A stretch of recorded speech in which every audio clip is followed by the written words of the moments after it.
கைவிட்டுருவாரு. அவர் கைவிட்டா யாருக்கு நம்மளுக்கு உதவி செய்ய முடியும்? யார் நம்மளை ஆசீர்வதிக்க முடியும்? யார் நமக்கு நன்மை செய்ய முடியும்? ஆமே ஆமே. கடவுளே நம்மளை மறந்துட்டாருன்னா நம்ம நிலைமை என்ன, சூழ்நிலை என்ன, யார் இருந்து என்ன பிரயோஜனம்? தெரிந்த அதிகாரி இருக்கலாம், படிச்சவங்க இருக்கலாம், சொந்தம் இருக்கலாம், மாமா இருக்கலாம், மச்சான் இருக்கலாம், கூட பிறந்தவர்கள் இருக்கலாம், தாய் இருக்கலாம், தகப்பன் இருக்கலாம்.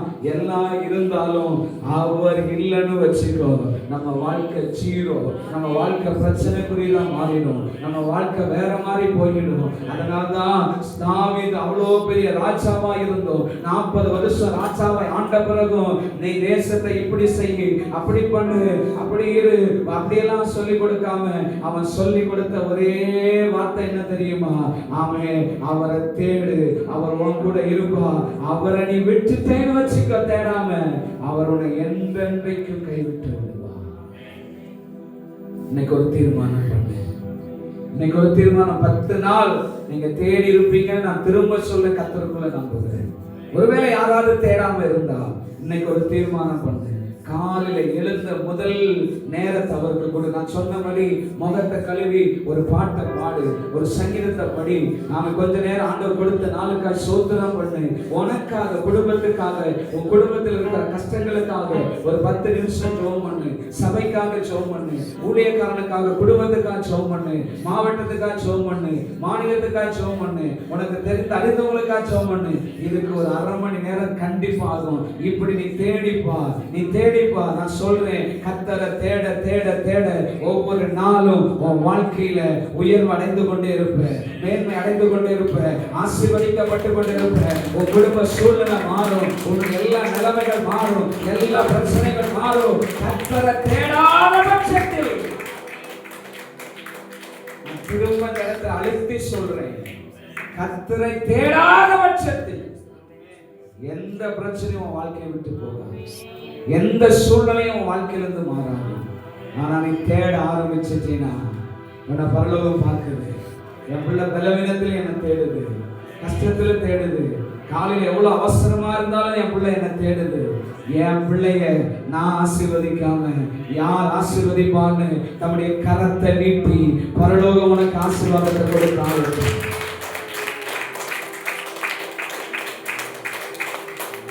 இரண்டாவது, அவருடைய ஜனத்தை கைவிட மாட்டான். அவருடைய ஜனத்தை கைவிட மாட்டான். நீங்களும் நான் அவருடைய ஜனம். பூச்சக்கரத்துல நீங்களும் நான் அவருக்கு சொந்த சம்பத்து, சுதந்திரவாதி. உன்னை என்ன ஆண்டவர் கைவிடவே மாட்டார். நம்ம பிள்ளையை நம்ம மறந்துடுவோமா? எவ்வளவு கோபம் இருந்தாலும், எவ்வளவு வெறுப்பு இருந்தாலும், அந்த பிள்ளை எவ்வளவு தப்பு பண்ணாலும் அதுக்குன்னு அது நம்ம பிள்ளை இல்லாம போயிடுமா? அது என்னைக்கா இருந்தாலும் நம்ம பிள்ளை தான். அதே மாதிரிதான் பரலோக தகப்பனும். ஒரு சில நாட்கள் நம்ம தேடாம இருந்தோம், ஜெபிக்காம இருந்தோம், வேற இல்லாம இருந்தோம், சபை இல்லாம இருந்தோம், ஐக்கியம் இல்லாம இருந்தோம். அதனால ஆண்டவர் நம்மளை விட்டுறல. ஆமை சோத்திரம். நீ அவரால் முன்குறிக்கப்பட்டு, ஆமை சோத்திரம், உலக தோற்றத்துக்கு முன்னாடி, நான் திரும்ப சொல்ல எபேசில தெளிவா சொல்லப்பட்டிருக்கிறது, உலக தோற்றத்துக்கு முன்பாக உன்னை அவர் முன்குறித்தார். தாயின் கருவில உருவாவதற்கு முன்னே உன் கருவை அவருடைய கண்கள் கண்டது. உன்னை அவருடைய ஜனமாக, சுதந்திரமாக இருப்பதற்கு உன் ஆண்டவர் வைத்திருக்கிறார். நீ கைவிடப்படும். அவருடைய ஜனனா யாருன்னு சொன்னேன். ஒருவேளை பரலோக ரெக்கார்ட்ல உன் பேர் எனக்கு இல்லைன்னா, ஆதார்ல உன் பேர் ஒரு ஸ்பெல் மிஸ்டேக் ஆயிட்டா போய் எங்கெங்கே அலைஞ்சு திரிஞ்சு என்னென்னோ பண்ணி அந்த பேரை சரிப்படுத்தல் ஆதார் வேணும்னு நினைக்கிறேன். ஓட்டர் ஐடியில பேர் வரலன்னா உடனே அதுக்கு என்ன, எப்போ ஃபார்ம் கொடுக்குறாங்க, எப்போ அதுக்கு மனு போடணும், அதெல்லாம் தெரிஞ்சு போய் உடனே போய் ஓட்டு போடுவதற்கு ஓட்டர் ஐடியை நம்ம வாங்கிக்கிறோம். ரேஷன் கார்டு இல்லைன்னா யாரையாவது பிடிச்சி ரேஷன் கார்டை வாங்கிடுறோம். இதெல்லாம் இந்த பூமிக்குரியது. கண்டிப்பா நமக்கு தேவைதான். அது ஞானமா நம்ம செய்யணும். நான் தப்பு சொல்லலை. அதே நேரத்தில் உன் பேர் இன்னைக்கு ஜீவ புஸ்தகத்துல எழுதப்பட்டிருந்தா சந்தோஷம், எழுதப்பட்டிருந்தா சந்தோஷம். நான் திரும்ப சொல்றேன், எழுதப்படலனா நான் திரும்ப சொன்ன விளக்கத்தை சொல்றேன். ஒரு வீட்டுக்குள்ள 6 பேர் இருந்து 5 பேருடைய பேர் ரேஷன் கார்டுல இருக்குமானா, ஒரு பேர் இல்லைன்னா, நான் இந்த வீட்டுல தாங்க இருக்கிறேன், இத்தனை வருஷமா இருக்கிறேன், இங்கதான் நான் தங்குறேன், இங்கதான் நான் சாப்பிடுறேன், இங்கதான் நான் எல்லாம் செய்யறேன் அப்படின்னு சொன்னாலும் அரசாங்க கணக்கின்படி குடும்ப அட்டையில உன் பேர் இல்லைன்னா நீ குடும்ப உறுப்பினர் அல்ல. உன் பேர் எழுதப்படுவதற்கு ஒப்பு கொடுப்பையா.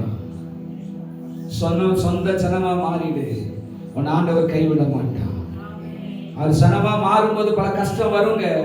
எனக்கு வந்துச்சு. எங்க வீட்டுல சொன்னாங்க, உனக்கு சின்ன வயசுலயே ஞானஸ்தானம் கொடுத்தாச்சு, நீ எடுக்க கூடாதுன்னாங்க.